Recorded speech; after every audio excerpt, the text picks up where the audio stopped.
Magandang araw po sa inyo, Kuya Bari, at sa lahat ng inyong tagapakinig. Karaniwan sa ating mga Pinoy, sa tuwing nagbabakasyon sa ibang lugar, naghahangad ng panibagong magagandang adventure o di kaya naman ay umaasam ng magagandang alaala na babaunin sa pag-uwi. Mga ganyang bagay ang ninanais kong mangyari noong ako po ay nagbabakasyon sa Antique. Subalit kasalungat ang naging karanasan ko po roon. Ako nga po pala si Tado, isang matandang biyudo na sa kasalukuyang po ay naninirahan dito sa Tagbilaran, Bohol. Kamakailan ko lamang po na-discover itong inyong channel nang maghanap ako ng mga kwentong kababalaghan. Hanggang sa naisipan ko pong magpadala din ng kwentong karanasan ko na naganap po sa aking buhay. Taong 1990 nang magbakasyon po kami ng mga kaibigan ko sa Antique. Sa edad na 18, nagtatrabaho na ako noon sa Iloilo. Ulila na kasi ako at pinalaki lang ng aking mga abuelo't abuela. Namatay daw sa isang aksidente ang aking mga magulang ko noong ako pa lamang po ay 1 taon pa lamang noon. Kaya nasa pangangalaga na ako ng mga ito. Kuya Bari, high school lamang po ang natapos ko dahil sa hirap din kami sa pinansyal kung kaya't napagpasyahan kong magtrabaho bilang isang porter sa isang pier. Hindi po biro ang maging isang porter. Naroon na yung pagod na pagod ka, pawis na pawis at gutom. Pero ang lahat ng iyon ay tinitiis ko po para may magamit na pera para panggasto sa araw-araw na pangangailangan namin. At nag-ipon din ako para may maibigay sa aking lolo at lola. Hindi talaga madali ang buhay dahil hindi sa lahat ng oras ay suswertihin ka. Minsan pa nga ay may mga pasaherong hindi marunong tumupad sa usapan. Kahit na sandamakbak na gamit nila ang kinakarga ko patungo sa itaas ng barko, ay hindi sila nagbibigay ng kaukulang bayad. Naiinis man ako, Kuya Bari, tinatanggap ko na lamang ang kanilang inaabot kahit na kakarampot lamang. Umiiwas kasi ako sa gulo. Baka iyon pa kasi ang maging mitya para mawalan po ako ng trabaho. May kaibigan ako noon na tawagin na lang natin sa palayaw niyang Kanor. Hindi ko siya kasamahan sa trabaho pero magkasama kami sa silid na inuupahan namin. Bali po, bed spacer lang kasi ang kaya ko. Kaya sa isang silid ay 4 kami ang umuupa. Kahit na magkaiba ang aming mga trabaho, ay maayos naman ang samahan naming 4. Jackpot din ako sa kanila dahil mababait ang mga kasamahan ko at marunong rumispeto. Hindi nangingialam sa mga gamit ng may gamit. At ni minsan po ay walang nawalan ng gamit o pera na iniiwan lang namin sa loob ng silid na iyon. Sa madaling salita, Kuya Bari, mapagkakatiwalaan ang mga ito. Itong si Kanor po ang pinakamalapit sa akin. Nagtatrabaho po siya sa isang gasolinahan. At kapag hindi maayos ang kita ko sa pier, ay si Kanor ang sumasagot sa aking pagkain sa umaga, tanghalian ko at hapunan. Talaga pong wala akong masabi sa taong ito. Napakabait. Hanggang sa isang araw po, niyaya ako ni Kanor sa kanilang baryo. Araw ng mga patay noon, nang isama ako ni Kanor sa kanilang baryo doon sa Antique. Mahigit kumulang 7 oras ang biyahe bago namin narating ang lugar nila. Mahirap puntahan ang lugar na iyon dahil medyo bulubundukin ang bahaging iyon. Ngunit maaliwalas po ang simoy ng hangin na nakapagbibigay ng kaginhawaan sa akin. Sa bahay nila ay maayos naman akong sinalubong ng kanyang pamilya. Magiliw ang mga magulang niya at mga kapatid sa akin. Bagay na nagustuhan ko po. Noong mabanggit ko pong ulila na ako, nakitaan ko sila ng pagkaawa at sinabi ng nanay niya na pwede ko raw silang tawaging nanay at tatay. Bagay na hindi ko naman tinanggihan, Kuya Bari. Oo nga't mahal naman ako ng lolo at lola ko dahil sila ang tumayong mga magulang ko, pero iba pa rin po pala pag may ibang tao na handa kang ituring bilang anak nila. Magkasama kami ni Kanor sa silid niya nang mabanggit niya ang tungkol sa aswang umano sa kanilang lugar. Ayon pa sa kanya, pagpatak daw ng 7:00 ng gabi, dapat daw nasa loob na ng bahay ang mga tao sa kanilang baryo dahil sa tuwing gabi raw ay nagpapakita ang mga aswang. Marami na raw nabiktima ang sinasabi niyang aswang at ilan sa mga iyon ay namatay. Sa sinabi niyang iyong, Kuya Bari, parang kinilabutan tuloy ako. Pero nag-aalangan pa rin ako kung maniniwala ba ako o hindi dahil para sa akin po, ang isang kwento ay naiimbento lamang. Nagpapasalin-salin ito, lalong-lalo na kapag ito ay sinabi ng mga taong paniwalain sa mga aswang kahit walang nakikitang ebidensya. Ngunit isinawalang bahala ko na lamang iyon ng gabing iyon. Kinabukasan, sinamahan ko si Kanor na manguha ng kahoy para gawing panggatong. Nang makakalap na kami ng sapat na mga tuyong sanga, kaagad din naman kaming gumayak pauwi.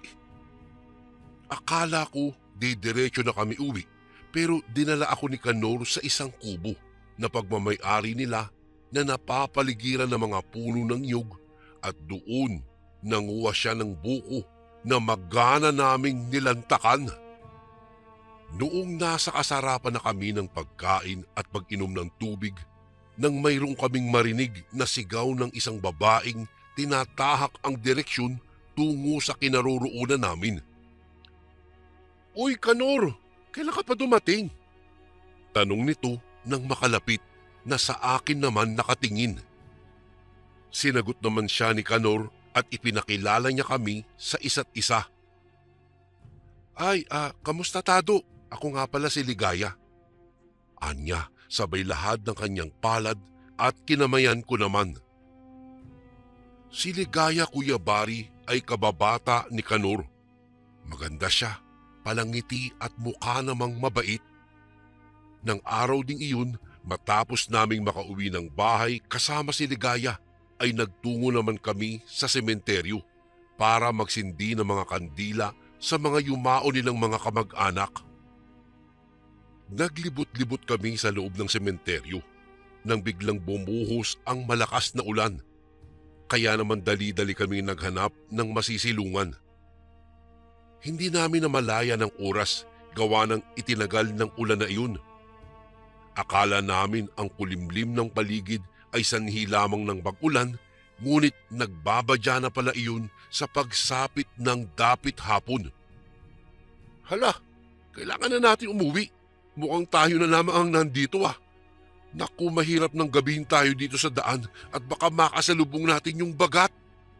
Ang saad ni Ligaya na sinang-ayunan pa ni Kanor. Noong tanungin ko sila kung ano ang bagat, ay sinabi nilang ito ay isang uri daw ng aswang sa kanilang lugar na nagpapakita at nambibiktima tuwing sumasapit ang takip silim o di kaya naman ay sa kailaliman ng gabi. At dahil nga sa nais ng makauwi nilang dalawa, ay kaagad naming binagtas ang daan palabas ng sementeryo. Tumigil na rin ang mahinang patak ng ulan. Ang ibang kandila na daladala namin ay hindi na nasindihan pa, gawa ng gagamitin na lang namin ang mga iyon bilang tanglaw sa madilim na daan. Sa puntong iyon kasi ay dumidilim na talaga ang paligid. Medyo may kalayuan pa ang bahay ni Kanor, kaya naman ay mahaba-haba pa ang lalakarin namin. Habang binabaybay namin ang daan pauwi, nakarinig kami ng kakaibang ingay na tila ba nanggagaling sa pagaspas ng pakpak. Sa takot ni Ligaya, napatili ito at kaagad na sumiksik sa pagitan namin ni Kanor.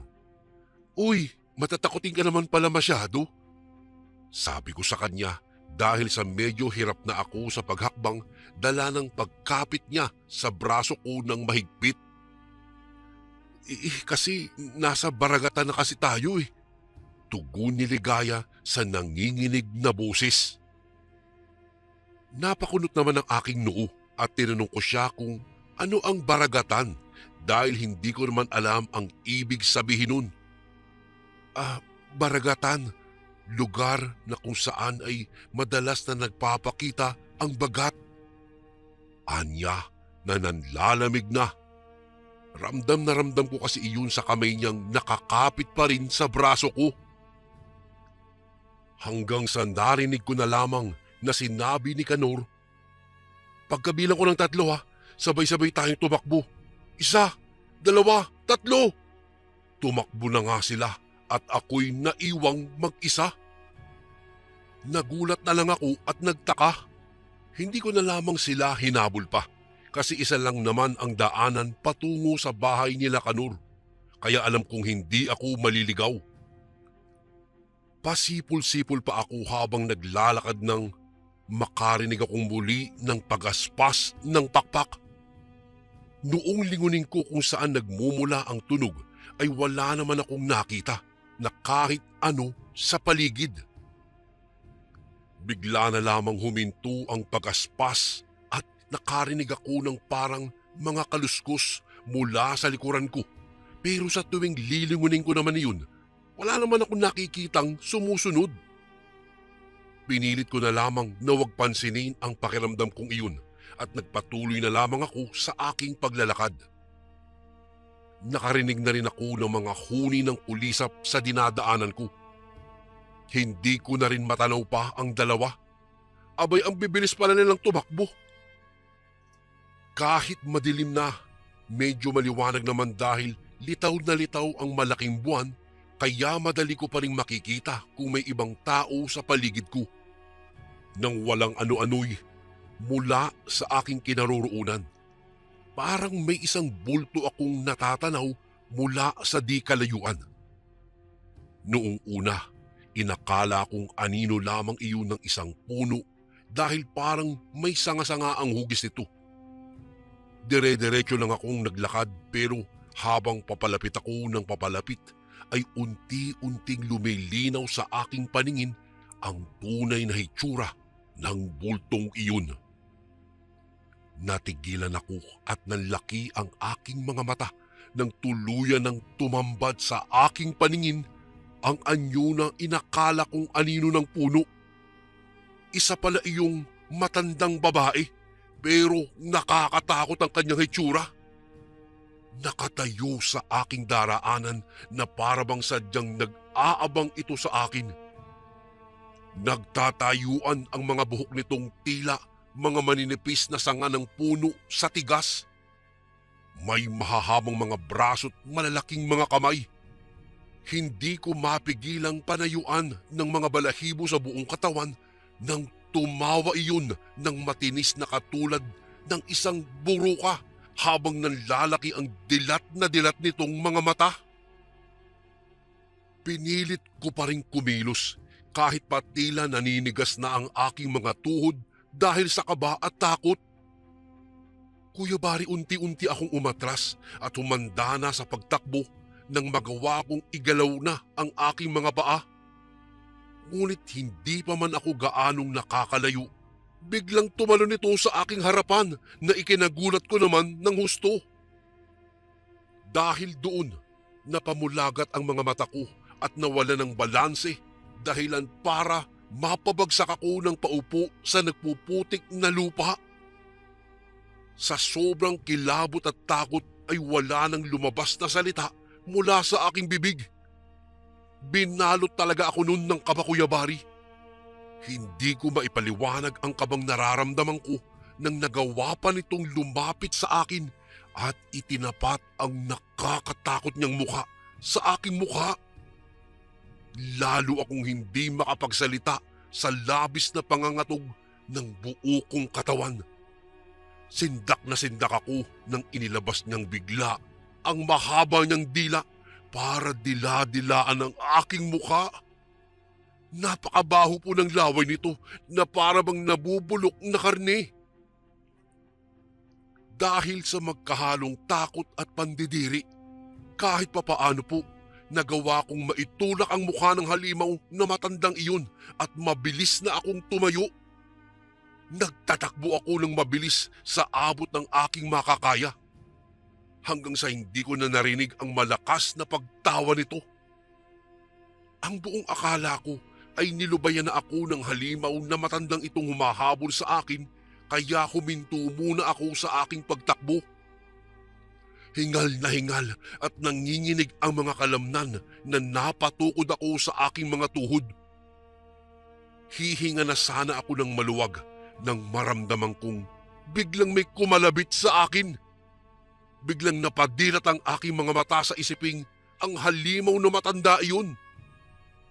Kinutuban man ay unti-unti kong nilingon ang kumalabit sa likod ko at muli akong nanigas nang makitang iyon nga ang matandang humahabol sa akin. Pinilit kong makatakbo ulit habang naririnig pa ang malalakas na pagtawa ng halimaw na ito na para bang tuwang-tuwa siya sa kanyang ginagawang pananakot sa akin. Parang mawawala na ako sa sariling katinuan sa sobrang takot na patuloy pa rin sa pagtakbo. Maya-maya'y napasigaw na lamang ako nang biglang may humawak sa braso ko at hinila ako sa likod ng isang malaking puno. Doon ay lumabas na talaga ang boses ko na nanginginig na ng husto. Napasigaw na talaga ako ng sobrang lakas. Ngunit narinig ko ang boses ni Kanor at Ligaya na tinatanong kung bakit ang tagal ko raw silang nasundan. Doon na medyo humupa ang nararamdaman kong takot. Akala ko kasi ay ang matanda na naman ang gumawa noon sa akin. Halina kayo! May humahabol na matanda sa akin. Nakakatakot yung anyo niya at ang baho ng kanyang laway. Tara na, malis na tayo! Taranta kong sigaw sa dalawa. Yun na nga, hinahabol ka ng bagat. Halos sabay pa nilang sinigaw ito sa akin bago kami nagsitakbuhan na. Hindi pa nga kami nakakalayo nang narinig ko na naman ang matinis na pagtawa ng matanda. Hindi pa talaga niya ako nilulubayan.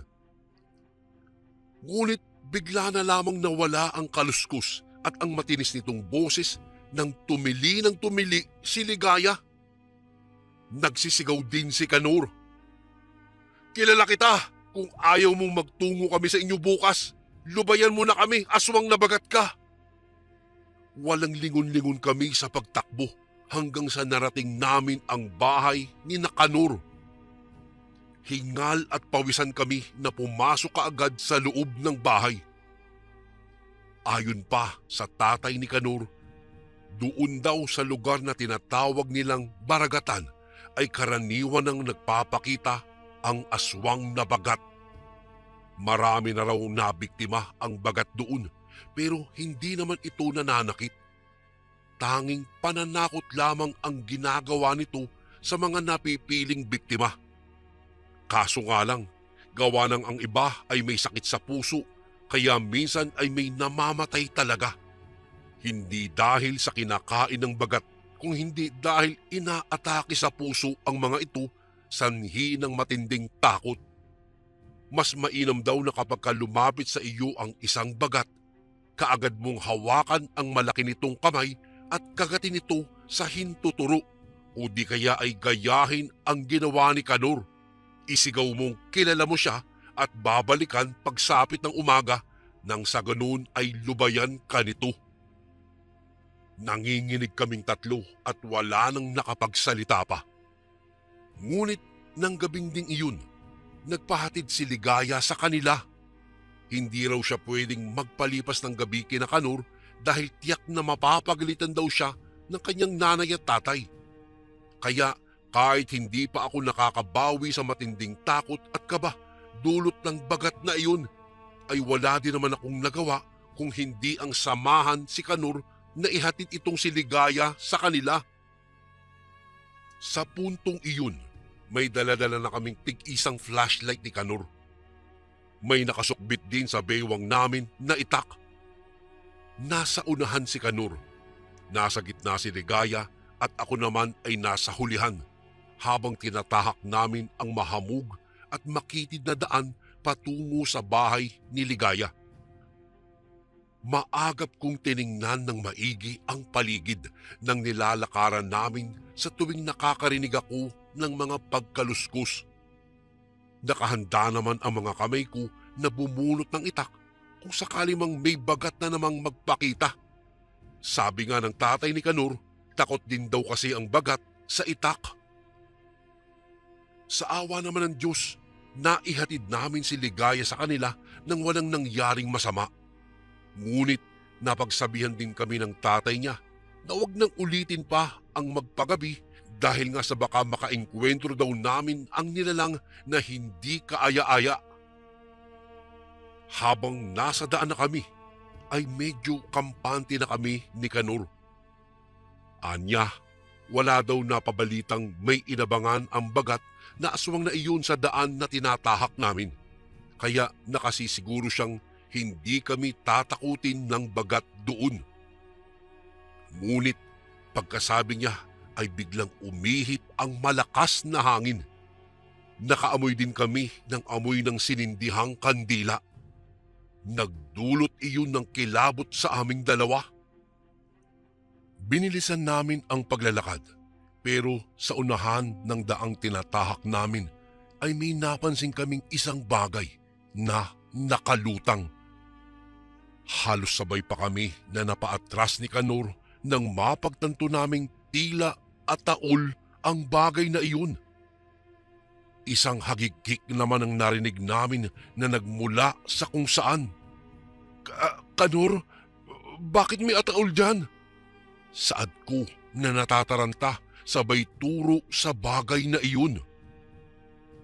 Paatras kami ng paatras ngunit tila ba palapit naman ng palapit ang ataol sa kinaroroonan namin. Hanggang sa ang hagik-gik na kanina'y mahina lang ay naging matinis na sa pandinig namin at tila palapit din ito ng palapit. Dala ng sobrang takot ay hindi na kami nakapagpigil pa at kami nagtatakbo na. Nagsisigaw kami ngunit napansin ko na ang ginagawa naming pagtakbo ay wala rin namang silbi gawa ng hindi naman kami umuusad mula sa parte ng daan na iyon. Nakakahingal na at nakakapagod pero nanatili pa rin kami sa lugar na iyon. Nang sinubukan ko lumingon, saka ko pa lamang napagtanto na ang kaninang nakasaradong ataol ay nakabukas na sa puntong iyon. Huminto na ako sa pagtakbo, maging si Kanor ay tila pagod na rin. Halos lumuwa naman ang mga mata namin nang lumabas mula sa ataol ang isang matandang babae. Yung matandang halimaw na humabol sa akin. Bagat! Sigaw ko na natataranta. Nang tignan ko ang anyo ni Kanor, pansin kong namumutla na ito't nangangatog ang mga tuhod. Tado, ngayon lang talaga ako nakakita ng bagat. Nakakatakot nga talaga ang anyo nito. Ang sabi niya na halatang pumipiyok-piyok pa ang boses. Nang itapat ni Kanor ang liwanag na nagmumula sa kanyang daladalang flashlight ay nawala itong bigla. Nataranta kaming dalawa nang bigla na lamang lumundag ito sa likuran namin na hindi namin namalayan. Kaya sa muling pag-atras ko ay bumangga ako sa katawan ng halimaw. Matangkad siya sa akin, kaya naman sa pagkatingala ko para makita ang kanyang mukha, bigla na lamang tinamaan ang mukha ko ng malapot na likido na may napakabahong amoy. Kaagad naman akong lumayo sa nilalang nang mapagtanto kong laway niya iyong pumatak sa mukha ko. Tumigil ka! Kilala kita, aswang! Ang sabi ni Kanor, ngunit natinag ang matandang halimaw sa kinatatayuan nito. Nakahalata siguro na hindi naman talaga siya kilala ni Kanor. Bigla siyang lumapit kay Kanor na noon ay nanginginig pa rin. Inilapit niya ang kanyang mukha kay Kanor at pagkatapos inilabas niya ang mahaba niyang dila. Dinilaan niya ang mukha ni Kanor ng paulit-ulit. Si Kanor naman sa puntong iyon ay tila umiiyak na at napaihi. Ang ginawang iyon ng halimaw ang nagpaalala sa akin ng mga sinabi ng tatay ni Kanor. Kahit na nag-aalangan, minabuti kong subukan ang sinabi niya. Makailang beses din akong lumunok noon ng laway bago naglakas loob na ilawan ang kamay ng halimaw. Nang masipat ko ang malalaking kamay nito, kaagad kong hinanap ang hintuturo niya at sa walang pag-aalinlangan, marahas kong kinagat iyon. Ramdam ko ang pagpiksi ng matandang halimaw, ngunit hindi na ako nagdalawang isip pa na diinan pa ang pagkakagat ko sa kanyang hintuturo hanggang sa pumulandit na ang dugo nito. Kung gaano katinis ang kanyang pagtawa, ay ganoon din katinis ang kanyang paghiyaw. Batid kong nasaktan ang matandang halimaw sa ginawa ko, Kuya Bari. Mapuwersa niyang iwinasiwas ang kanyang kamay dahilan upang tumilapon ako ng ilang metro mula sa kanilang dalawa ni Kanor. Ang buong akala ko ay magwawala ang bagat at susunggaban ako. Supalit nang muli akong tumingin sa kanya, nawala na ito, maging ang ataol na nakalutang. Kaagad ko namang nilapitan si Kanor na noon ay nakapikit ang mga mata habang may luhang tumutulo mula rito. Kanor, wala nang bagat, ang sabi ko, ngunit tila nabingi na si Kanor.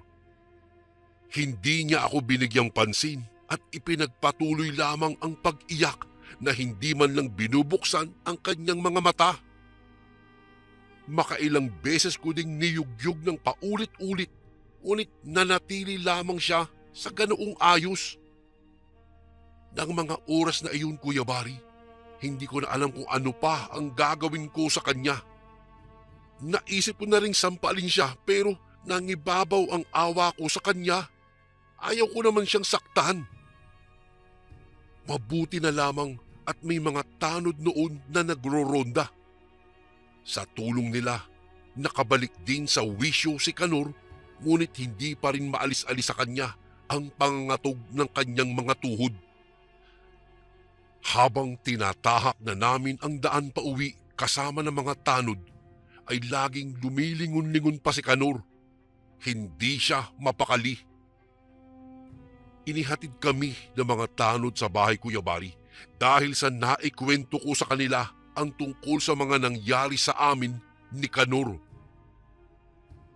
Kuya Bari, doon ko napagtanto na kahit gaano ka pa kalalaki, ay sadyang kukubli talaga ang buntot mo kapag ka isang aswang na ang nakainkwentro mo. Mga 3 araw din ang itinagal ng lagnat namin ni Kanor noon. Siguro, dala iyon ng matinding takot na naramdaman namin. Nang makabalik na kami ng Iloilo, ay laman pa rin ang isip namin ang mga nangyari sa kanilang lugar sa Antique. Kapag ka nababanggit ni Kanor ang tungkol sa bagat sa mga kasamahan namin, ay batid kong hindi sila naniniwala.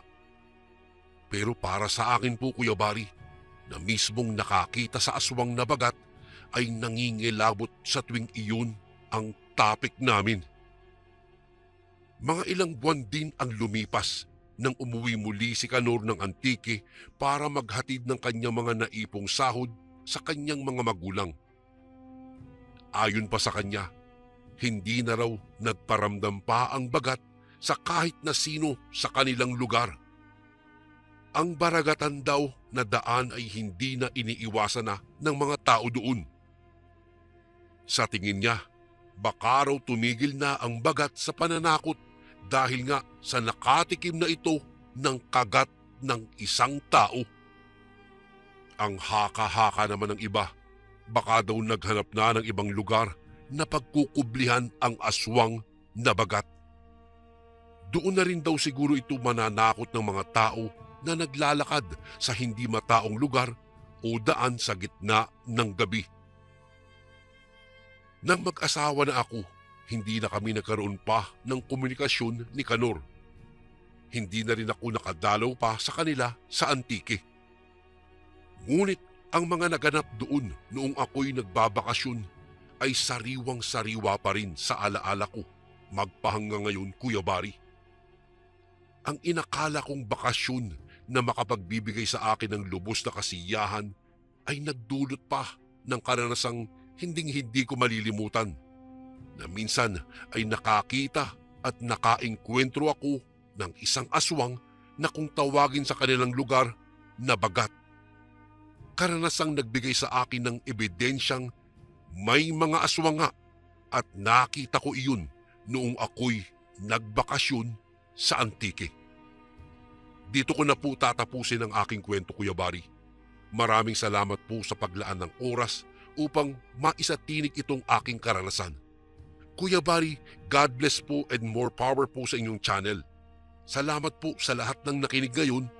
Lubos na gumagalang. Tado. Lagi ka bang nangihina?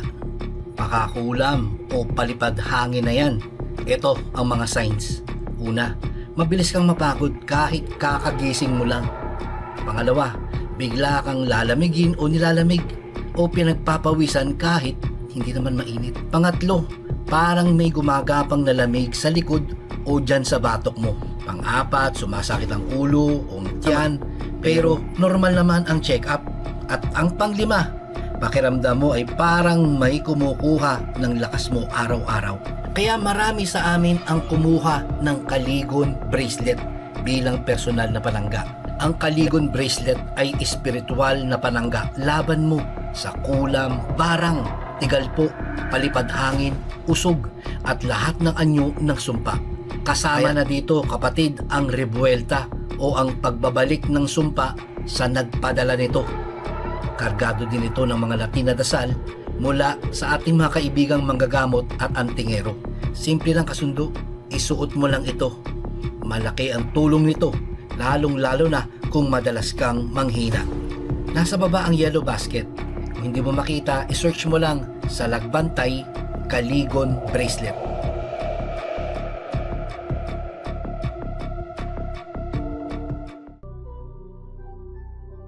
Bago ko po simulang ibahagi sa inyo ang aking karanasan, mga kasundo, nais ko po muna kayong batiin ng isang mapagpalang araw sa inyong lahat, lalong-lalo na sa ating butihing narrator na si Kuya Bari. Nawiwili po kasi ako makinig ng mga katatakutan sa iba't ibang horror narration channel dito sa YouTube. Noong na-quarantine po kasi ako last year dahil nag-positive po ako sa COVID. Kaya naman, para hindi ako malungkot, ay nilibang ko po ang aking sarili sa pakikinig ng mga nakakatakot na kwento. Hanggang sa mapadako na ako sa YouTube channel ng Ang Sundo Horror Stories. At dito na nga ay nagustuhan ko lahat ang mga kwentong ipinadadala ng sender. Dahil isa rin ako sa mga naniniwala sa mga nilalang na tinatawag na aswang. Siya nga po pala, ang kwentong aking ibabahagi sa inyo ay hango po sa tunay kong karanasan sa lalawigan ng Negros. Hindi ko na po babanggitin pa kung saan sa Negros ang eksaktong baryo sa kadahilanang magpasa hanggang ngayon ay dito pa rin ako nakatira at kung saan naganap ang mga pangyayaring ibabahagi ko. Itago niyo na lang po ako sa pangalang Arturo. Edad 53 anyos sa kasalukuyan at nagtatrabaho bilang isang teacher. Nangyari ang aking karanasan noong 1989. Ang edad ko noon, mga kasundo, ay magbe-20 na. Itong mga panahong ito ay pinagsabay ko po ang pag-aaral at pagtatrabaho, kung kaya minsan ay ginagabi na ako ng uwi sa bahay namin. Lalong-lalo na kapag may iniuutos pa sa akin ang boss ko sa trabaho. Isang araw po ito ng linggo, kaya wala akong pasok sa trabaho at sa eskwelahan. Kaya't nasa bahay lang ako kasama ang aking kapatid na si Ate Clarissa at ang aking ina. Siya nga po pala, lingid po sa kaalaman ni Ate Clarissa na buntis na pala siya ng 3 buwan ng mga panahong iyon. Habang nagkwekwentuhan kami sa labas ng bahay at nagpapahangin, ay napansin kong titig na titig ang kapitbahay naming isang matandang lalaki sa tiyan ng ate ko. Kaya sinabi ko po ito sa nanay ko na kanina ko pa napapansin ang matandang lalaki na nakatingin kay ate. Naku, si Mang Berting yan. Tatay ni Carmela. Huwag mo na lang pansinin yan. Ganyan talaga kung makatingin ang matandang yan. Akala mo ay kakatay lagi ng tao. Tugon ng aking ina. Biniro ko pa si ate noon na baka may gusto sa kanya yung matanda. Kaya ganoon na lang kung makatingin ito sa kanya. Sumagot naman si Ate Clarissa ng, "Hoy, ikaw Arturo ha, huwag kang makabiro-biro ng ganyan. Mamaya marinig ka ng asawa ko, magalit pa yun. Tsaka tingnan mo nga yung si Mang Berting, halos di nga makalakad dahil sa uugod-ugod na, tapos magkakagusto pa sa akin." Nagtawa na naman kami sa sinabi ni ate. Inaya naman kami ng aming ina na pumasok na sa loob ng bahay at magtatanghalian na. Kinahapunan, inaya ko si ating bumili ng pagkain sa tindahan ni Aling Carmela para naman kako makapagmeryenda kami. Noong nasa harapan na kami ng tindahan ni Aling Carmela at kasalukuyang bumibili na, nagulat na lang ako nang biglang may nagsalitang matanda sa likuran ko at nagsabing, "Baka ingatan mo ang dinadala mo, iha. Baka lumabas na durug-durug yan." Agad namang napalingon kami ni Ate Clarissa at sa hindi inaasahan ay nakita namin si Mang Berting na malakas pa sa kalabaw kung makatayo sa likuran ng ate ko. Samantalang kaninang umaga ay akala mo'y naghihingalo na dahil sa nakaratay na lang ito sa banig sa may balkonahit nagpapahangin. Tapos ngayon, akala mo kung makatayo ng matuwid ay hindi matandang uugod-ugod. Napakunot noon naman si Ate Clarissa at nagtanong ng, "Mang Berting, anong ibig niyong sabihin? Ano pong dinadala? Hindi ko po kasi kayo maintindihan." Napansin kong parang kumislap ng panandalian ang mata ni Mang Berting na parabang mata iyon ng pusa bago ito nagsalita. "Ining, hindi mo alam na buntis ka, no?" Nakangising tanong nito, sabay naglakad na papasok sa loob ng bahay. Naguguluhan man kami ni Ate Clarissa sa sinabi ng matanda, ngunit mas nagtataka kami sa ikinikilos nitong kakaiba. Biruin niyo po, isang matandang uugod-ugod na at halos butot balat na ang katawan. Tapos ay nakikita mong nakaratay na sa araw na akala mo'y may malalang sakit na isang bulati na lang ang pipirma at mamamatay na iyon. Tapos kinahapunan makikita mo na lang ito nakakapaglakad ng maayos at kumikilos na parang walang dinaramdam o kaya ay sakit. O di ba po mas nakakapagtaka iyon? Pagdating namin sa bahay ay hindi pa rin kami natigil ni Ate Clarissang pag-usapan ang tungkol sa kapitbahay naming matanda.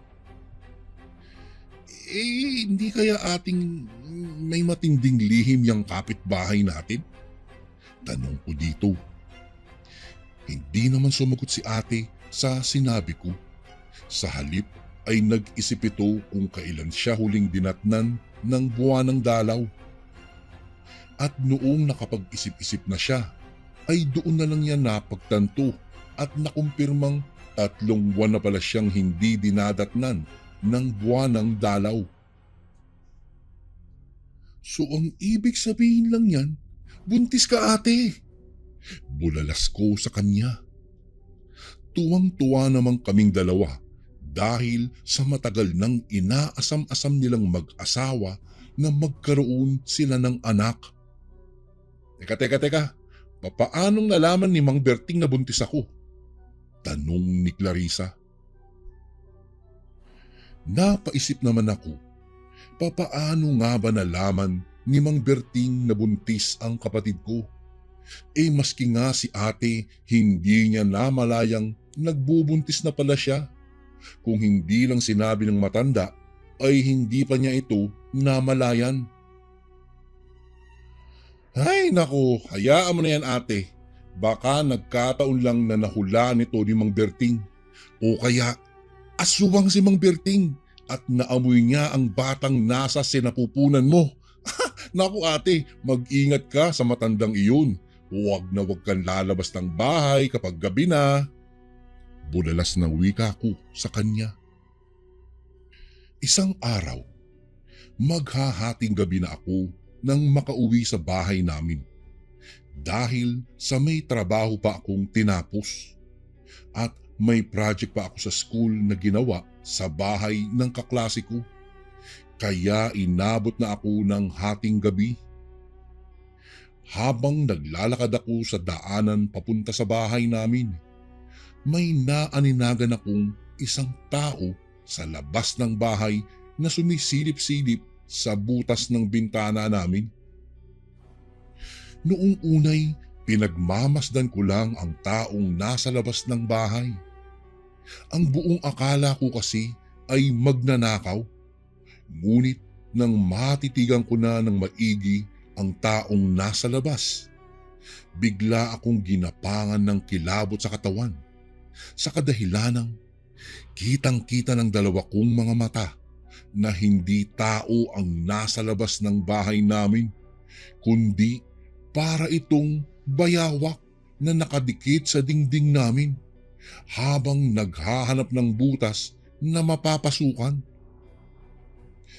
Dahan-dahan akong nagkubli sa labas ng bakuran para hindi ako makita at mapansin ng nilalang.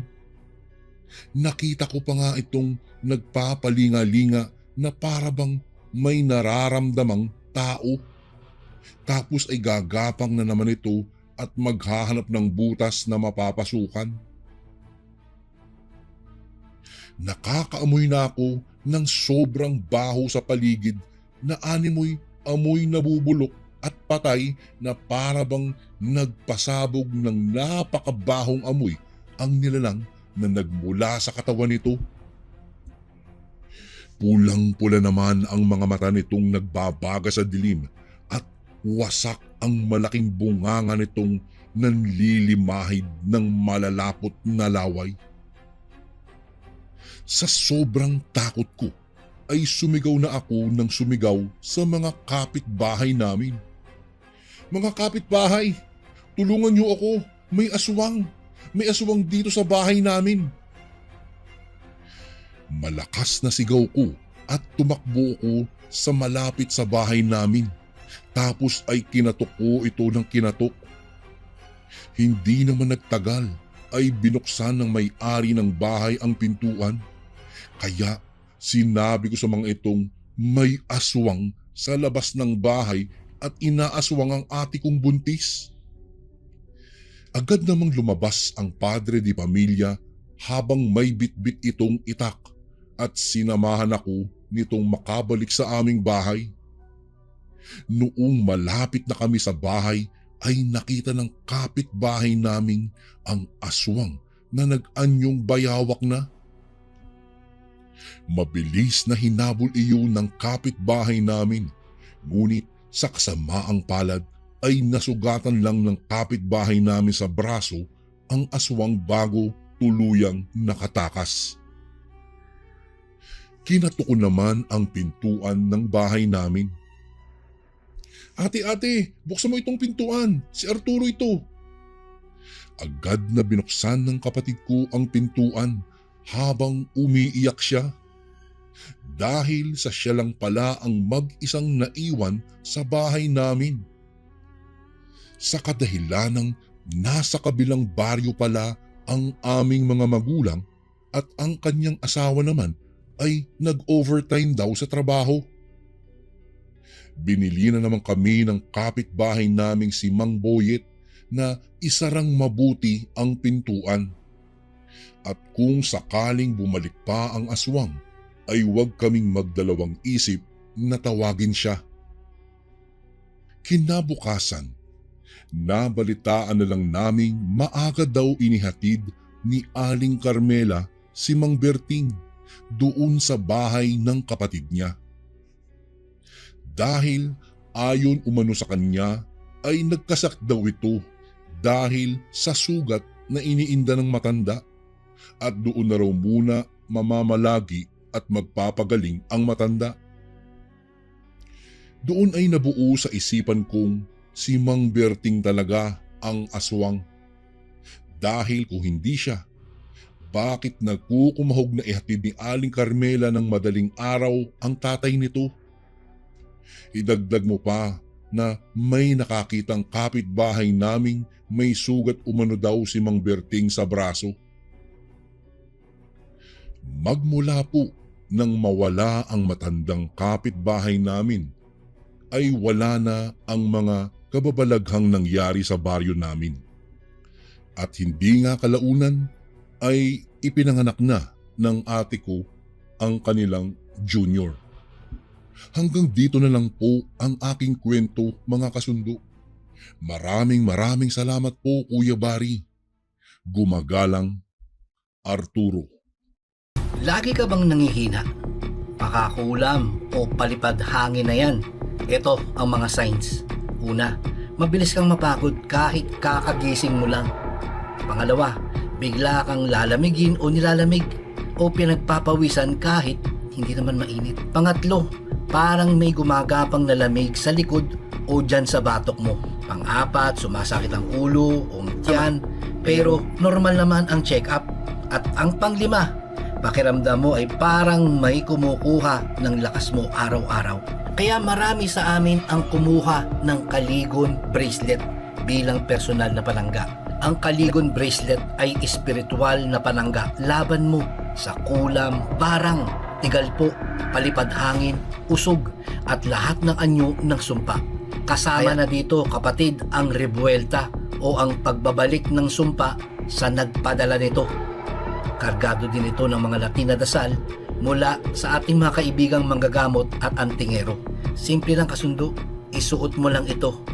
Malaki ang tulong nito, lalong-lalo na kung madalas kang manghina. Nasa baba ang yellow basket. Kung hindi mo makita, isearch mo lang sa Lagbantay Kaligon bracelet.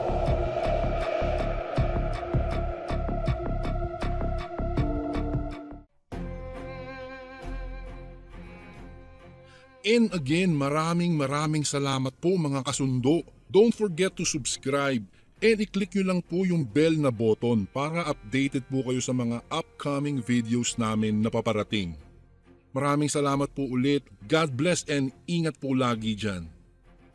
Ito po si Kuya Bari at ako ang Sundo.